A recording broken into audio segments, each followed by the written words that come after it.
Thank you for taking your time out today and talking with me to be another addition to the Business Boost community. I'm super excited to have this conversation with you. Obviously, you and I have had many opportunities to talk. We've had many experiences. We've both shared some of our personal experiences as it pertains to the health and wellness industry. And so I'm excited for you to be able to give your perspective of the growth that you've done, to give you a little moment to advertise yourself and what your company's about. And, you know, bless the community with who you are and some of your thoughts and philosophies. But let's start off with, you know, introduce yourself, tell people who you are, what's your company name, what's your preferred title that you tell people when you're introducing yourself and your services. My name is Troy Bacott. I am the owner, CEO of METTLE Fitness. We do personal training and nutrition consulting. Actually, quite recently, we're also on Roku on a fitness channel called Fit Alliance, so we do that as well. And we also sell fitness apparel for men, women, and children. What else can I say? That's about it. Awesome. And so, what made you get into the industry? So I was overweight as a kid. I was, initially I was very self-conscious about my chest at the time. I was a kid, I was overweight. You know how, kids develop fat in their chest or whatever. So I was one of those kids who developed that. And there was a decision to be made whether it was going to be a surgery or whether I was going to have to do it myself. And when you're young, you can't, your parents are not gonna let you do a surgery and, endanger yourself. So I was put in a situation where it was either like, yo, you're gonna feel like this for the rest of your life, or you're gonna make a decision and, work hard and, get it done. And I made a decision to get it done. I started working a little bit by myself. I had several people along the way teach me certain things. My uncle stepped in, another uncle taught me some more tips. And it started out being something that I would do once a week, then it became 2 times a week. And I just kind of fell in love with it. And I reached my goal maybe around, somewhere in late high school, but I realized that it was more than that. It became a place where I could kind of just get my thoughts out, clear my head. It was developing discipline within me. So I was able to apply that discipline to other forms in other places in my life. It was a good outlet for me. So as I got older, when I was approaching college, I was like, you know what? I remember, I'll never forget this day. I was in the gym, and I remember my father was telling me, like, if you spent half as much time in the gym as you do, if you spent half as much time studying as you do in the gym, you would have straight A's. And I remember being so tight, and I was like, wait a minute, why am I spending so much time here? Like, I've already, mostly achieved my goal. You know what I mean? Like, I'm in a good place. And I was like, you know what? This is like, it's not just something I'm doing for a goal. It's a passion of mine. And I also enjoy helping other people. So I was like, how can I make my passion my, how can I monetize my passion? How can I do something that I love to do and make money doing it while also working for myself? So then I came up with, okay, I'm going to be an entrepreneur, but I'm going to start a gym. And I was like, well, what's going to be my target market? And I was like, kids who were like me, who were struggling with this. Like I said, my uncles came beside me. They taught me some things. I met some people in the gym who gave me advice, and I was like, I could take all of my knowledge and implant that into a kid like me, build up their confidence, build up their mindset. And it transcends just the physical, but the mental. Like, it unlocked my mind to so many different things that I could do mentally, physically, and even spiritually. I was like, this is what I'm going to do. I'm going to target kids, families, to get their parents on board. And I'm going to, work for myself. And that's why I started the company. That's when the basis started. The family idea came later. I realized, like, kids don't go to the store and buy food for themselves. Sometimes you need your parents to make it for you. So, you need your parents to kind of be there to implement that as well. Those are the two, your two parents are the biggest factors that kind of affect your life. So, we can only do so much. But if you can, reach the parents and implement that in the home, that could change everything else. You know what I'm saying? So I was like, you know what, let's get the parents involved. And I would have loved to have my father alongside me, getting it in the gym with me as well, that would have built like a, a whole different type of relationship. And I was like, well, that would be dope to create an environment, where the parents can actually get in shape as well, spend time with their kids, kill two birds with one stone, and learn about health. There's so many people who are just ignorant to it that just don't know. So, and they think it's overly expensive to eat healthy when it's really not. It could save you a lot of money initially and especially in the long run. So just wanted to educate the community, wanting to help kids like me, and wanting to build families and build a better mindset for the generation to come. That's why I started METTLE Fitness. Right. That's amazing. There's sentiments of family, there's sentiments of education, survival. I mean, you had a health scare. Your life depended on it. There is the being able to create economic resources. Being able to monetize your passion. There's a lot of things that goes into what it seems to power your engine. Yeah, a lot of whys. And so what was that year span? What was that time span of, like, I guess, being in school? Like, what did you study? And then what was the time to where you're like, yo, I want to actually do this as a career and help others, help others in a way to where they don't have to go through the same hardships I went through. And then, like, what was that timeline for you? You said the timeline from when I made the decision. So obviously when you were a kid, you said that you had to go on a weight loss journey. But then What was that timeline from you being in school? Like, did you study exercise science? So I started off actually in business. So I knew I wanted to own my own company, have my own company. I just didn't know what I wanted to do. I come from a family with an entrepreneur, you know what I'm saying? Like my father owns his own moving company. So I was like, I like that freedom. There's no way that I could be working for somebody else for the rest of my life. I just, in practice, I never really liked it. Never liked the idea of it. So I was like, this is what I got to do. It's only a matter of what. That same year, I believe it was, I want to say it was definitely my freshman year of college. It was my freshman year of college. I think it was during one of the breaks. That was when I decided where I wanted to go with it. And then it became what I wanted to major in. And I believe my sophomore year, I switched over to exercise science. And yeah. So then from then on, it was all aligning towards that goal that I had. That's awesome. And you're from New York originally? Yeah, from New York. Moved to Jersey for my second half of high school, and then I went to Rutgers University, New Brunswick. Awesome. Yeah. And so being in I don't know, did you do any professional work or work? I know now you're in New Jersey, but can you tell a little bit and talk a little bit about the competitive environment or the nature in general of the fitness industry here in New York and your experiences? What do you mean by that question exactly? So do you think that, I mean, I'm assuming, I'm making the assumption that you, and maybe you don't, if you keep blinders on, like, yo, New York is my spot, this is where I dwell, this is where I learn, this is where I grow, I don't compare to any other market. I had somebody on here in another episode that's in California, right? And he had an opportunity to compare the market from New York, the fitness industry, to how it is in California, and just giving that compare and contrast. Now being in New Jersey, do you get a different sense of direction in how you're handling your business being in New Jersey versus how you were in New York? Like, is there any contrast to I mean, it's the next state over, it's the brother state, but like, do you see a difference in the markets or no? All of my clientele is still in New York. So I'm still kind of operating out of New York. I either travel to New York or I'm doing virtual training because of COVID. So I can't really speak to the difference in market in Jersey. I will say it's more spread out and it's not really that immediate. In New York, you can like go to a gym and people will see you at the gym and be like, oh, how do you do that? I'm interested in training. You know what I mean? Jersey, I wouldn't say it's as common to do from what I'm seeing so far.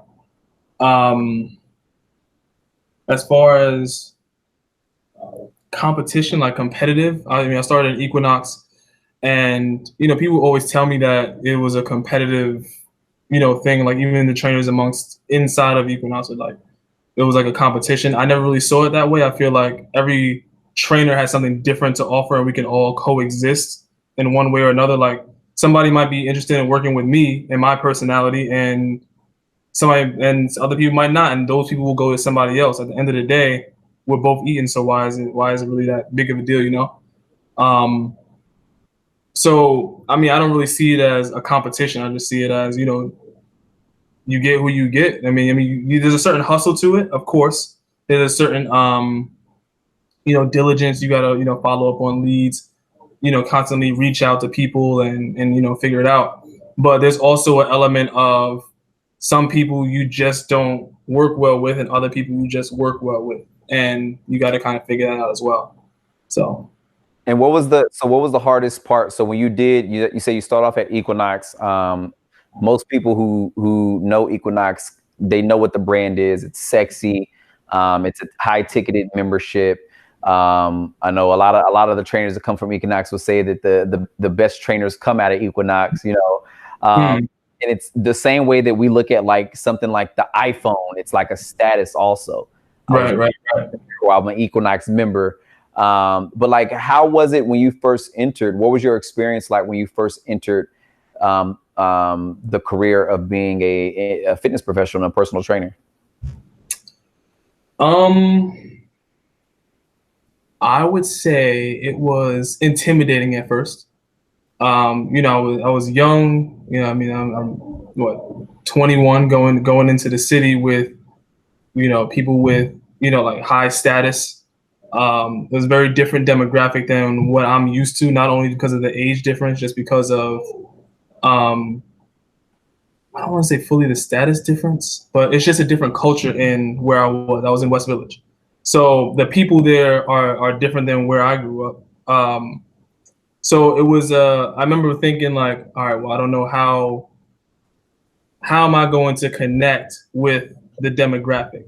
That was the most daunting thing on my mind. And I remember overthinking it when I first got into it, but after a while I was just like, man, I'm just gonna be Troy at the end of the day. You know what I mean? I can't control that. But as I got comfortable with just kind of doing what I do and imparting like my mindset to my clients and my intention, it started to become seamless. You know, people wanted to work with me. They wanted to be around me. And I mean, I have clients for 5 years that I still train. You know, people who stay with me, they'll even increase the amount of sessions that they're doing, whatever the case may be. But once I got over that hurdle, that was the biggest thing. You know, like, look at all, you know, I'm coming from college. Like, look at all these adults. And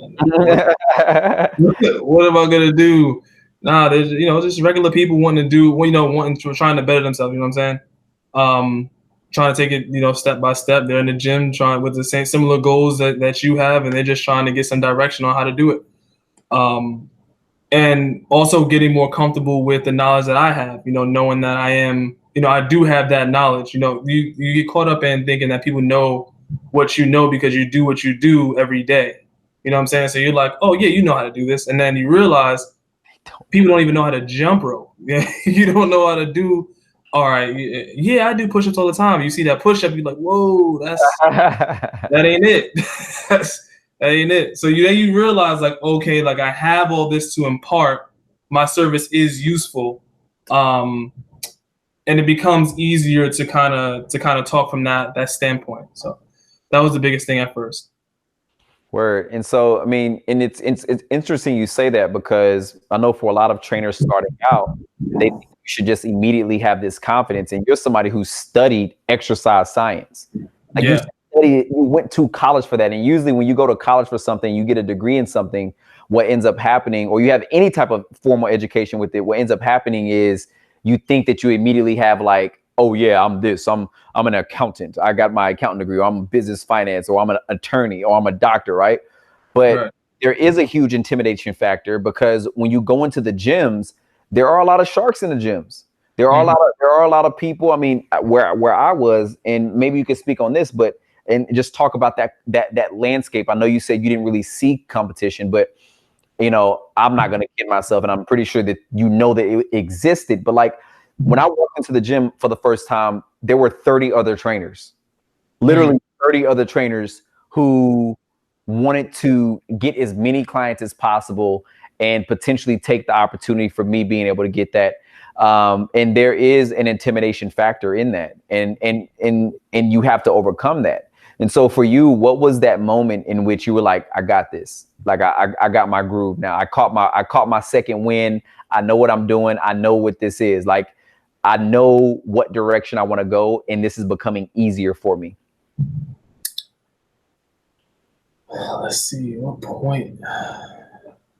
I think when I finally hit full time, like I had finally gotten my there's certain requirements that you have to hit as far as to be considered full time at their location at Equinox, and I finally hit full time after much struggle. A lot of time I had the quality of clients. I hadn't quite gotten the quantity yet, but I finally had gotten it, and I was like, okay, I'm starting to see what works, what doesn't work. Like I said, it was just, you think that you got to be, you know how when you enter a new situation, you think you have to be a certain way in order to kind of chameleon yourself into a situation. You know what I mean? Like, okay, I got to adapt to this, and adapt to the environment. And that's never been who I was. So once I just let that go and created whatever environment I wanted to create, it became like, oh, this is what's up. Then I started getting referrals, and I'm like, okay, this is easy. You know what I mean?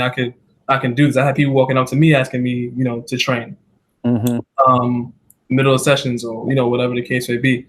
So I mean, I think I can't pinpoint the exact moment, but I know it was around that time when I had gotten that confidence. Yeah, I remember my exact moment. My exact moment was when I landed my first 30 pack over the phone. And I had not met the person. They called in and they wanted to speak to a trainer. One of the person that worked the front desk, they were like, "Hey, Rob, come over and talk to them. Like, you like talking to people," and I like talking. I can talk forever. And I get tired.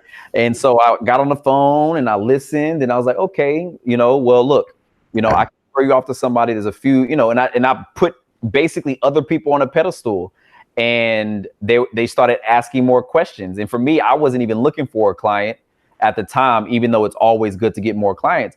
But I just started talking to them, and then all of a sudden, they was like, well, what about you? And I was like, well, what I do is this. This is my background. I operate like this. I prefer to see somebody 3 days a week at minimum, and this and this and that. And it was like, okay, what are your rates? And I was like, oh, all right. Well, look, the best would be to get 30 sessions. It saves you money. It would save me the pain and heartache of thinking that you're not going to be committed for a long time. That at least give me 10 weeks with you. If you're seeing me 3 times a week, and I can program you out. When's the next time you can come in? And they came in, they bought it. And so I was like, I got this. I'm good now, right? And I think every trainer goes through that during their first 3 to 6 months. And you mentioned something. You talked about full time. I don't know the concept, and I know there's a lot of people that may not even go the route of being in a box gym. But what was considered full time at Equinox? 42 sessions a month at least. Oh wait, is it a month? No, sorry. A week? 42 sessions bi-weekly. Bi-weekly. Yeah, so it was a total of 84 sessions a month. And it's interesting because a normal job, it's 40 hours a week. That's considered full time, right? Right. But the thing is, the reason why it's probably like that is because the majority of our time is spent walking around, prospecting, educating ourselves, eating lunch, working out ourselves. And oftentimes those times that we're using to work, if you're really good, it's back to back to back to back to back to back to back. But then you're tired as hell. If you're decent, it's like a session, maybe 2 sessions, and you get like a 3-hour break. Session, 2 sessions, 2-hour break, whatever it may be. So it was 42 sessions every 2 weeks. At Crunch, full time was considered 120 sessions for the month. 120 sessions for the month. And I guess while we're on this, let's speak to what that means. And so for you, what did full time mean? Like, what was, because I know for us that was a goal to get to, but like, was there any was there anything that came with being full time? from a business side? You didn't see the benefits until you hit 95. If you hit 95, you got your level 1 bonus. So I was aiming for the 95. I wanted that level 1 bonus, that sweet spot. Well, I mean, it's not a sweet spot. You can get higher than that. But then you got to consider whether you want to have, your own side business or whatever the case may be, free up your time in that area. But I wanted to hit at least that 95 mark. There's 95 sessions. 95 sessions, yeah, for the month. And, get higher in the tiers. You couldn't hit tier 3 plus without hitting the 95. And that's how you got your promotion. That's how you got more per session and everything like that. So, once I hit that 95 and I got that tier 3, it was like, I've done it. Word.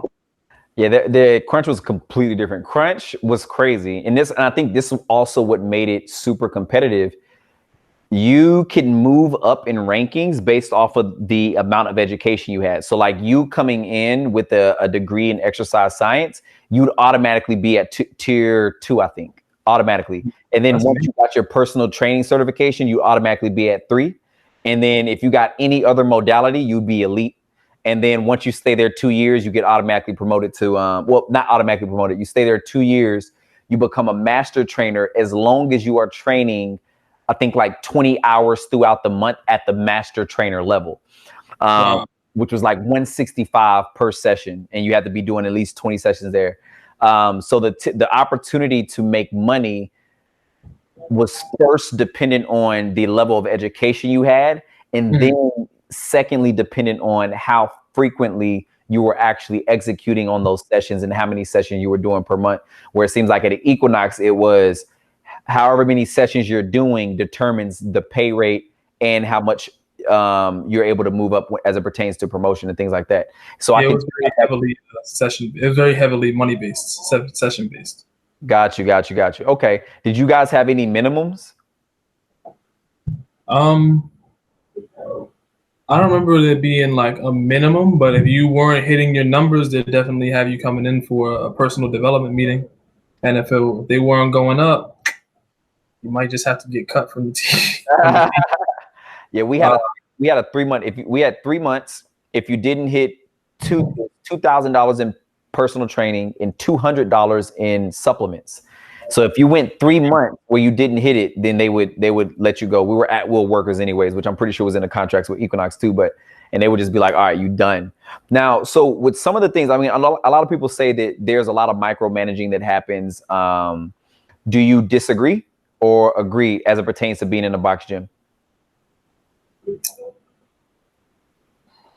Absolutely, yes. I think it also depends on who you are and your relationship with your manager.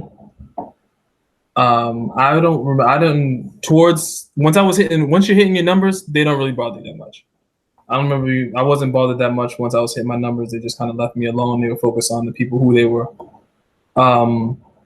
developing. Now I've heard other people have had different stories. I can only speak on my own. I happen to have a good relationship with the managers as I was going out, or that last year and a half, 2 years that I was there. So I didn't really have any issues as far as micromanagement. But in the beginning, absolutely, they are on you and on you and on you, meeting after meeting after meeting until you finally made them the money that they want to see. So yeah. And how long did you stay in the box gym? I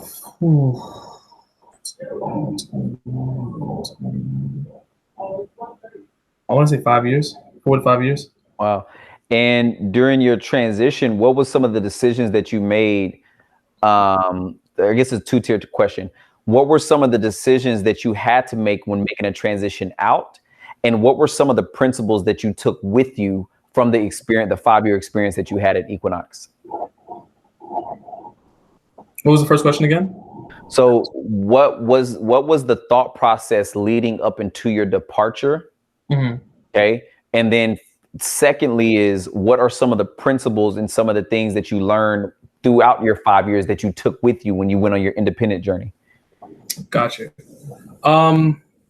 So Me being there, I had already towards the end. I knew what the name I wanted for the company that I was starting. I knew that METTLE was the name. I'd already started having meetings about it with like-minded individuals who were going to be a part of creating the company. Um, and I had already reached tier 3 plus. I was already one of the top trainers in the gym. And I found myself taking like, I would talk to like the new trainers, kind of give them encouragement to keep on going. I was doing an active role of trying to unite the trainers and doing like trainer outings and stuff like that, building the team together. And I was in the office often trying to figure out ways to make the experience better for the trainers that was there.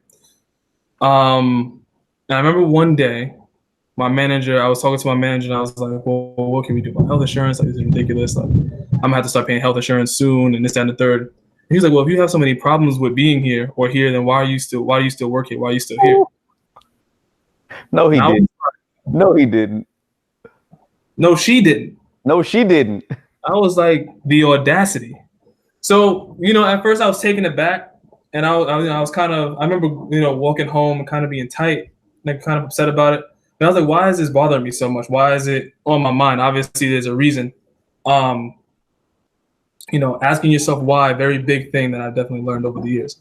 So I was asking myself, why is this bothering me so much? And I was like, well, why am I here? Why am I still here? I've achieved everything I wanted to achieve. I always knew that I wanted to have my own company. Why am I trying to implement the things that I would do at my own company in this current location?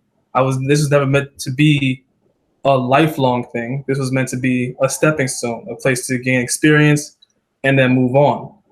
So now I was like, whoa, you know what I mean? Then became like, I'm complacent. You know what I mean? Like, where else am I going to go here? Am I going to go to tier X? No, I'm not going to do that. Am I going to be a manager? Absolutely not. Why be a manager here when I can go and do, pursue my own purpose, my own dreams. So then it became like, it felt every day I would go to work, it felt like the walls were closing in on me. I was like, whoa, like this place is too small for me. You know what I mean? Like that sort of thing. So I started praying about it crazy. I was like, is it time? Is it time? And I was stuck between, I realized that I was staying there because I like my situation. I mean, I had my clients, my everyday clients. I had my coworkers who, I love to death. They were, we were all really close. And I was like, I could easily see myself wasting time here for another, 10 years. I can go to the pool during the day, relax, chill, come back down, do my sessions, work out. But that was never the purpose. You know what I mean? The purpose was to complete the mission and move on. So, I prayed about it and it was like, nah, yes, it's your time to go. So I remember around the time I was going to, Japan, it was like, all right, well, should I do it before I go on vacation or should I do it when I came back? So I went, I remember on the plane ride back and it was like this gut feeling like it's time and you better do it once that day you get back, because if not, you're going to fall into the cycle again. I was out in Japan for like 2 weeks. You're going to fall into the cycle again. And the longer you wait, the harder it's going to be to just cut the cord. So the day that I got back from vacation, I said, I got to go. And then I moved on from there, man. I took that leap, stepped out in faith, and that was that. As far as what I took from there, I would say professionalism. I definitely got more, professional the way I conduct myself. I learned to communicate with different types of people. I learned a lot of patience, for sure. I feel like patience is a constant growing thing. As you get older and older, the more patience that you gotta have. Learn how to some clients are difficult. They try your patience. You gotta learn how to maneuver, how to talk to them in a way that they can actually understand you, and dealing with that. What else I would say? I learned how to program, for sure. Balance. I definitely learned balance. Before I was working there, I wasn't doing leg day that much. I wasn't doing back day as much as I was doing chest day. But I definitely learned how to do a lot of corrective exercises. So I could see, if you have an impingement or an imbalance, I know what to do. If you're tight in your pecs, or you're tight in your traps, or you're tight in your hips, I know what stretches to help the clients feel better. So I'll have a client feeling better in like a week, 2 weeks of training, and they're like, wow, this is amazing. And it's really quick fixes that you wouldn't know otherwise, but I definitely learned. I tried them on myself. I've had like every, issue in the book, whether it be shoulder impingement, hip, whatever, I had to figure that out. So I would say that and balance programming. Those are the main things. I'll say those are the main things for sure. Awesome. And so for you, what are some, I'm gonna put some light on for a little bit. So what is your favorite modality to use on yourself, and what is your favorite fitness modality to use on your clients? By modality, you mean like equipment used? Or just do you like strength training? Do you like high intensity intervals? You like kettlebells, Pilates, yoga, athletic sports performance? So I like I do a mixture of calisthenics and weights. Those are my two main things. I'm sorry, calisthenics, weights, and cardio. Mm-hmm. So I'm the type that'll do like a bench press, push-ups, and I'll jump rope right after or something like that. Gotcha. I'll add like a bent over row to a TRX row and do slams. So it's different types of it's like a strength portion, a body weight portion, and a cardio portion to keep you sweating, keep your heart rate up, to build your strength, and also to build your strength with weights, but also to build your strength with your own body weight. There's too many people out here who can, I remember a guy told me, the guy who taught me calisthenics, he told me, it's crazy. I don't understand how people could lift so heavy and can't do 5 pull-ups. And I was like, and that was actually the day that I started doing pull-ups, religiously. And he's right. It doesn't make any sense to be so strong in one area, but not try to have a more holistic approach to overall fitness. So that's what I would say.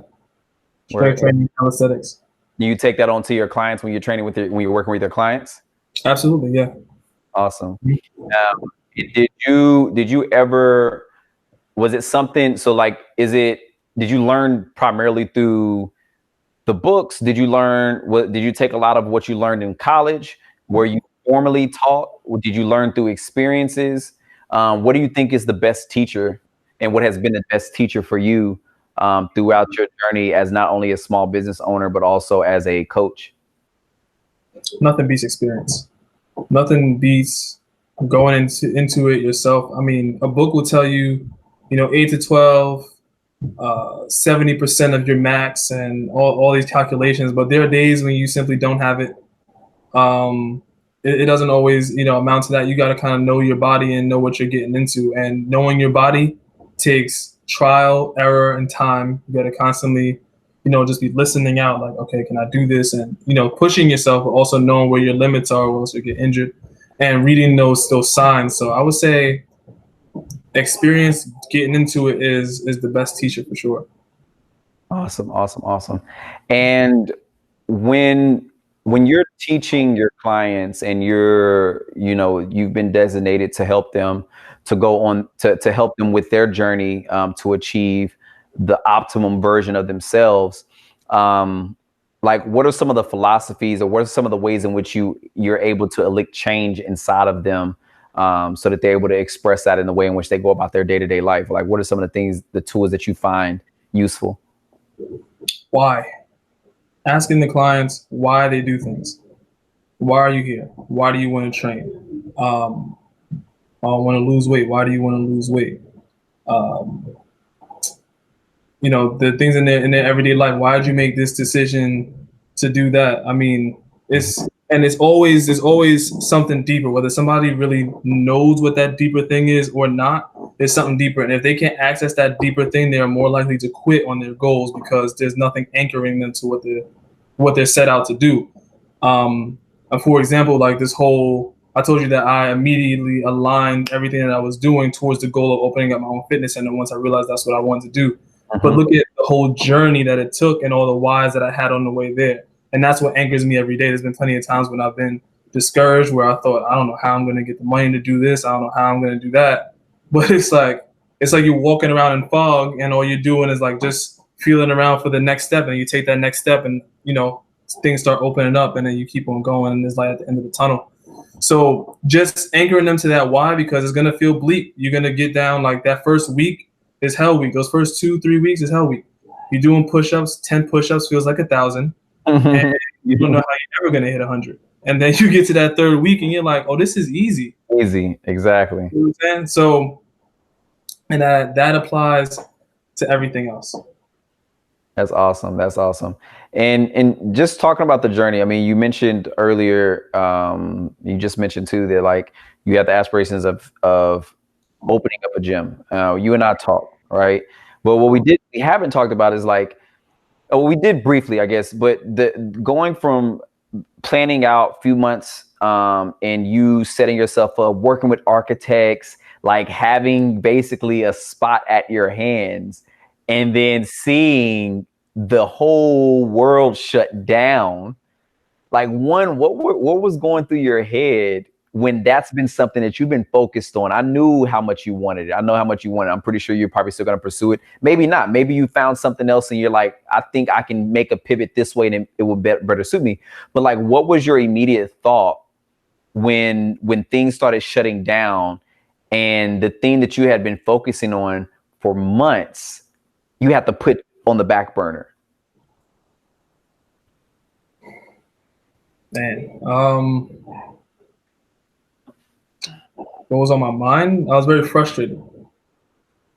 I was frustrated for months, not just about that, but just overall, like the sacrifices that it's a lot of sacrifice. It's a lot of there's a lot of research, a lot of work. So I was frustrated. I thought that a door was open. I had an opportunity to open up a spot, and I was trying to figure out how to do it. And it seemed like everything was pointing towards this. You know what I mean? Like, oh, this is God's plan for me. I got it. Execute. This is gonna happen. Everything shuts down, and not only can I not move forward, but I actually have to move backward, and I have to assess certain things. Not the things on the outside, because the outside is going to be taken care of, but actually internally. So I actually had to take an internal journey for myself. So that's been interesting. It's been an interesting 6 months since this whole COVID thing has started. Just dealing with you know how when there's so many things going on in your life and you're constantly thinking about how to move forward, and you're constantly wrapped up in work and all this other stuff, that you overlook the things that are going on with your mental health and your spiritual health.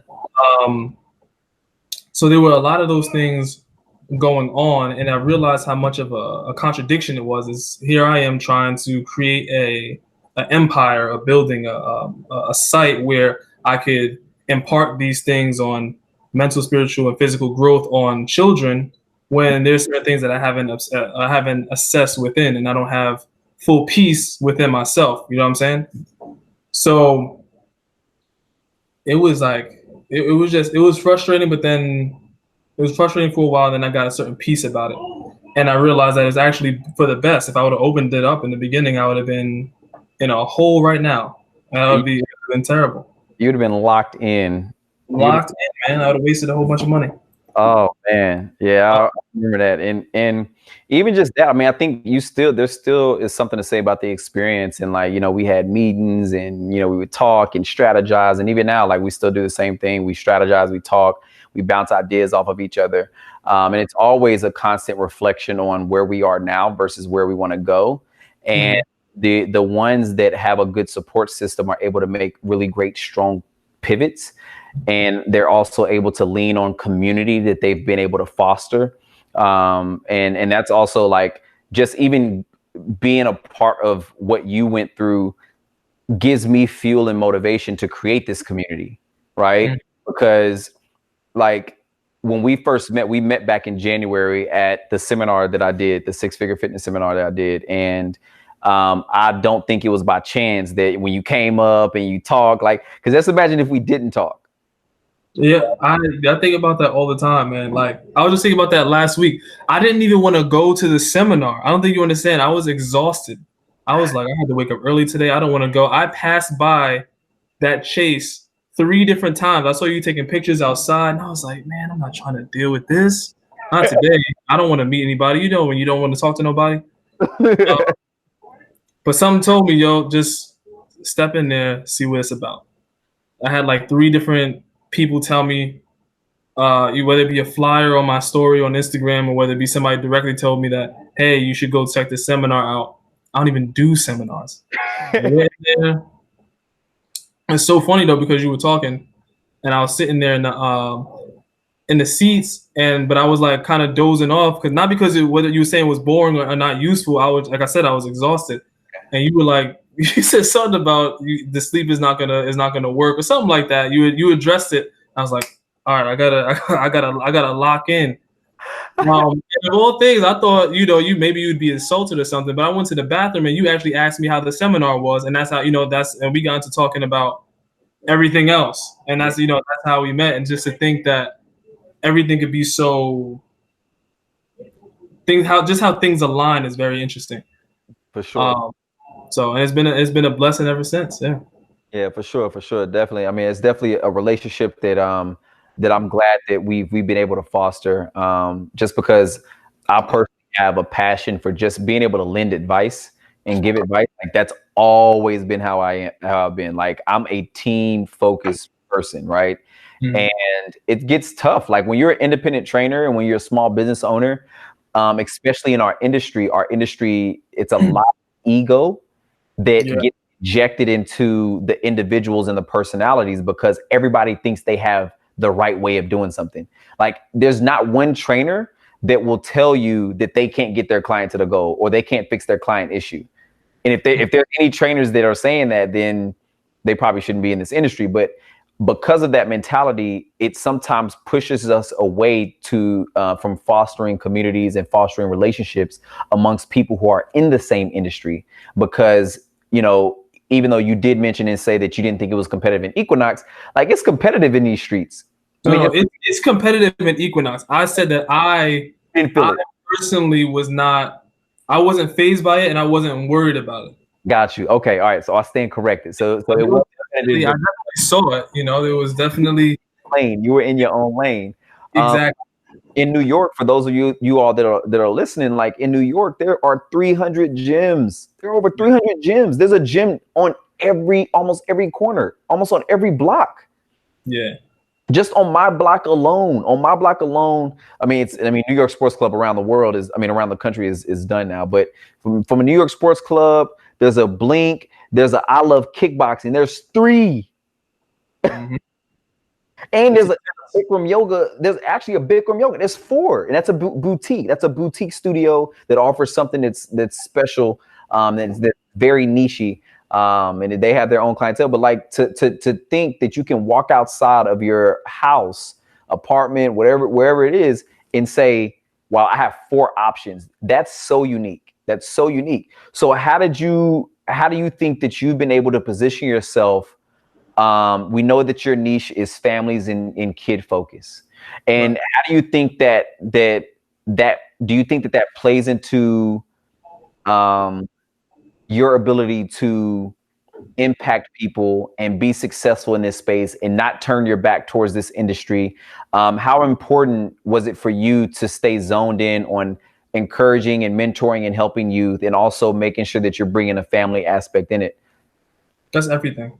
How important it's without that aspect, it just wouldn't be as meaningful to me. I mean, I've had opportunities to talk to, to get associated with like football teams and be like a fitness coach in that space. And,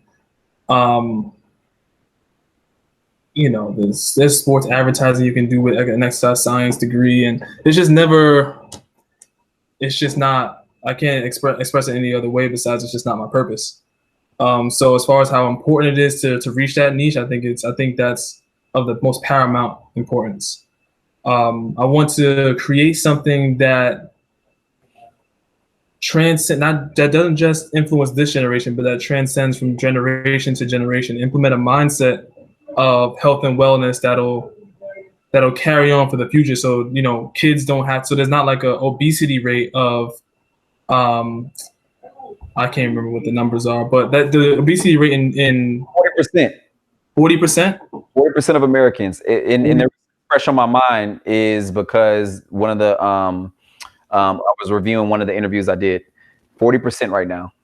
40%, that's insane. But if they had the mindset to get off their behinds and work harder, they had the mindset to set a goal and to reach it. If they had a family around them to help, to create a healthier lifestyle within the household, maybe that wouldn't be the case, especially in minorities.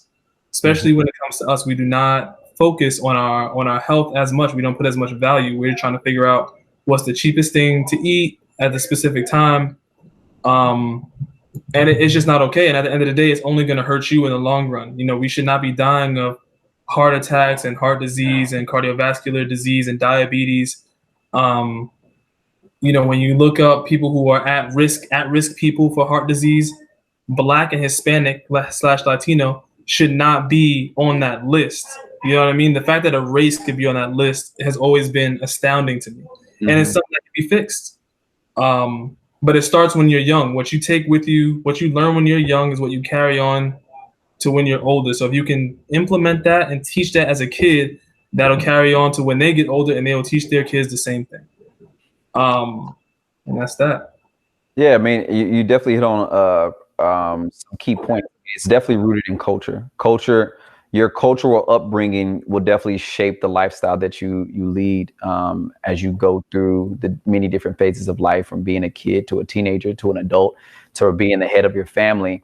And it's always eyeball popping when you're seeing statistics about specific ethnicities. Like it's always just like, what? Like, how can a whole group of people like be affected in this way?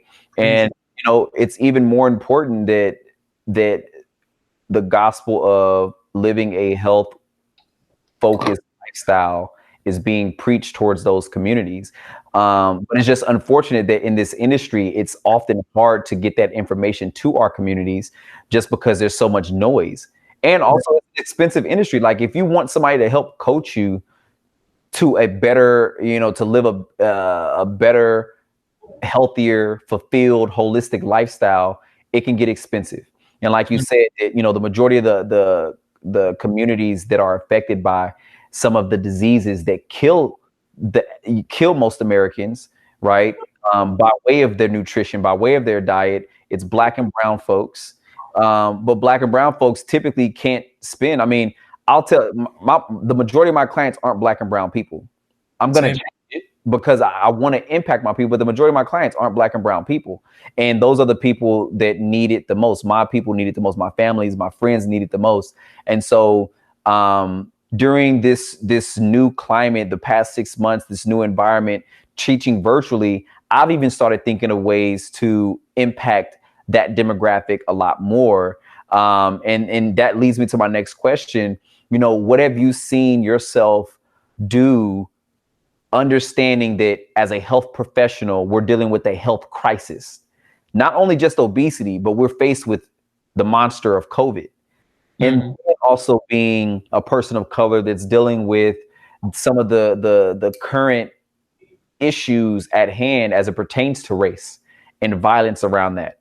And people not understanding how culturally your perspective is shifted depending on your upbringing, right? Like, how have you been able to deal with this year and all the many things that have been thrown at us today, up to date? How have I dealt with it? Yeah, how have you dealt with it? From a business standpoint, like, are you having tough conversations with your clients? Like, are you refraining from having those conversations, or are you opening up your business more to say, yo, I want to impact that little kid that reminded me of me, who may not have much, but I want to make sure that I can, reach them and their family? Has there been any adjustments because of some of the things that you've seen this year? I would say not really.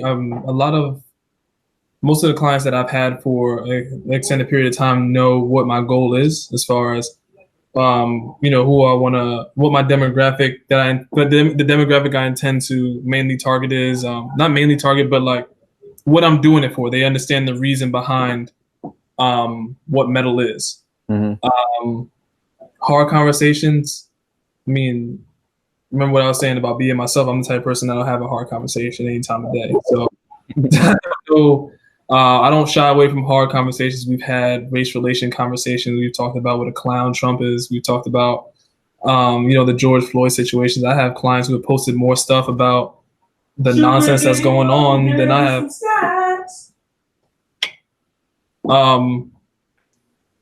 I've had clients who have posted more stuff about that than even I have. Who are very vocal about the injustices. So that hasn't been a change, I would say, as far as how I'm dealing with my clientele. I did try to just set up something where I remember I advertised briefly about setting up a class for Black families, minority families, if they want to do a workout to help get off their frustrations about about what was going on. This is back when George Floyd happened. I know a lot of people were upset, including myself, outraged. And I was like, I put on my Instagram, look, if anybody's interested in getting a virtual class going, we could definitely do that. Fathers bring your sons, mothers bring your daughters, whatever the case may be. We'll get a class going. And like I said, I know it helped me out. I mean, I was the very next day, I was, doing pull-ups and, push-ups in the park, just getting out that frustration because I wanted to fight, truthfully.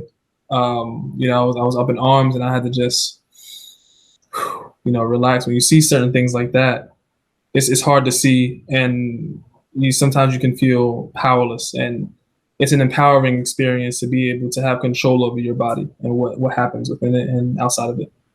So, for sure. I mean, you definitely have to be mentally fortified, because I know the first thing that I think is like, how do you sit on?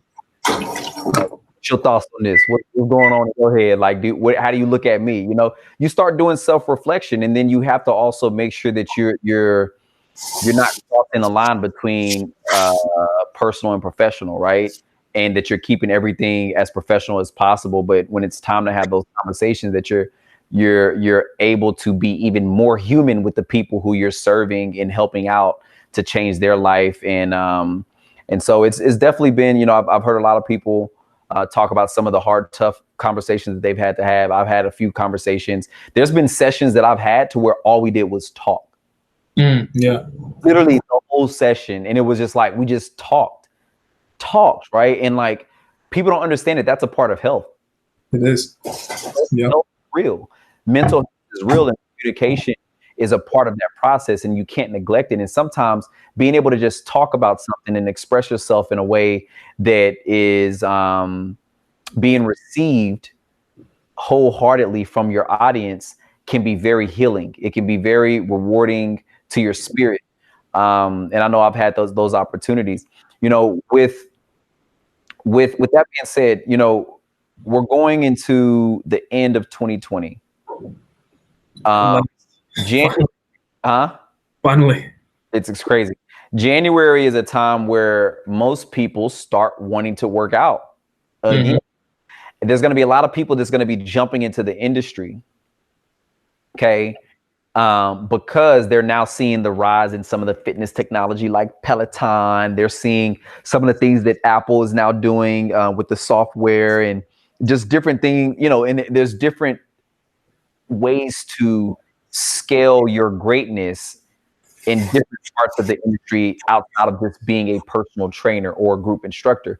Is there any advice that you have for anybody that's coming into the industry wanting to be a fitness professional to some capacity, or fitness entrepreneur? Is there any advice that you have? Or even just if it's not advice, is there anything that you would have told yourself when you first started? I would say find what you're good at and stick with that. So figure out where you fit in, find your own type of or style of training and master that style of training, because that's what's going to set you apart in this competition that we were talking about earlier. People are going to fall in love with your style of training, and they're going to fall in love with your personality. That's what's going to keep them coming. So be genuine in your intention and be masterful in what you do. And number 3, I would say you gotta have tough skin. It's not for the It's not for the person who wants to see immediate results. It's not for the weak of heart. There are going to be times when you're going to feel broke and useless, and income is not going to be coming in the way you would like it to, and you just you got to have that patience, and you got to have that diligence. You got to be relentless at your goal. You got to be obsessed with achieving and be okay taking the punches that come with trying to achieve that greatness, trying to achieve what you're trying to achieve, and always remember. And lastly, always remember why you're doing it. Because if your why is not strong enough, you're gonna quit and you're gonna have wasted your time. So make sure it's something that you actually really want to do. You know why you're doing it, so that every time that you feel like I don't want to do this is trash, you have something to fall back on and be like, oh, I'm doing this for this purpose. It's trash now, but in the future, this is where I'm gonna be, and it'll all have been worth it. Be rooted in something or you'll fall for anything. I feel you. I feel you. I feel you. All right. So to close out, I want you to restate where people can find you, and if you have any promotions that may be coming up, or if you're doing any events that you want people to attend, tell people where they can find you, and you got the floor. All right, so you can find me on my email at troy.bacott@mettle.nyc. That's METTLE, mettle, not METAL. Again, troy.bacott@mettle.nyc. My Instagram handle is mettle.nyc for my company. My personal is t.b_fit. My latest project that has just dropped is Fit Alliance TV. It's a group of us fitness professionals, about 10 to 12 of us, all tackling a different aspect of fitness. And we have videos that you can check out. You just have to subscribe to the channel. It's on Roku. So if you have your Roku device, I want you to just hop on there, search PHIT Fit Alliance TV. Subscribe. You'll get access to all of Mettle's videos. I update it every week. I send in videos, new videos and new content for you to work out to. And if it's not me, if you personally don't like it, I'm not your cup of tea, you got a whole bunch of other fitness professionals. We got a dietitian, a chef, somebody who does boxing, somebody who does karate. We got men, we got women. So, definitely check that out. I'm dropping a new tracksuit for men for the fall. Coming soon within the next couple of weeks. I'm still waiting for that shipment to arrive. That's going to be on my website. I'll update that. And I'm also doing a sale for women's tanks. So keep an eye out for that. My website is www.mettle.nyc. So go take a look at that. I'll have my story there so you can see, why I do what I do, where I came from, all that good stuff, my personal journey. You'll be able to see what Mettle's mission is. You'll be able to see the store. And yeah, that's where you can reach me, and that's what's going on. So Fit Alliance, subscribe, mettle.nyc.com. www.mettle.nyc. And that's it. Tank tops are fire. The new tracksuit, he gave me exclusive looks. Those are fire. And shout out to Coach AJ for the Fit Alliance. AJ, Fit Alliance. Yeah. So, I know like when he was first building it out, he's somebody I'm going to definitely have to bring on for this. When he first was building it out, and we were going off through ideas, and I was like, look, because I think he actually came to the seminar as well. He was at did you really? I think he was at the seminar, the Six Figure Fitness seminar too. And it just shows you just the extension of the impact. And that's why I do this. But like, he called me, he was like, hey, Rob, I want to catch up. And we bounced off ideas. I'm so happy that he was able to launch that, because when he first told me the idea, I said, dude, you're on to something. Yeah. It's gonna be great. So I filtered a few between reintroducing. I don't know if you knew him before I put out the PSA. I did not know him before. Okay, no. So for you, and I think he talked to one other trainer that I put him through.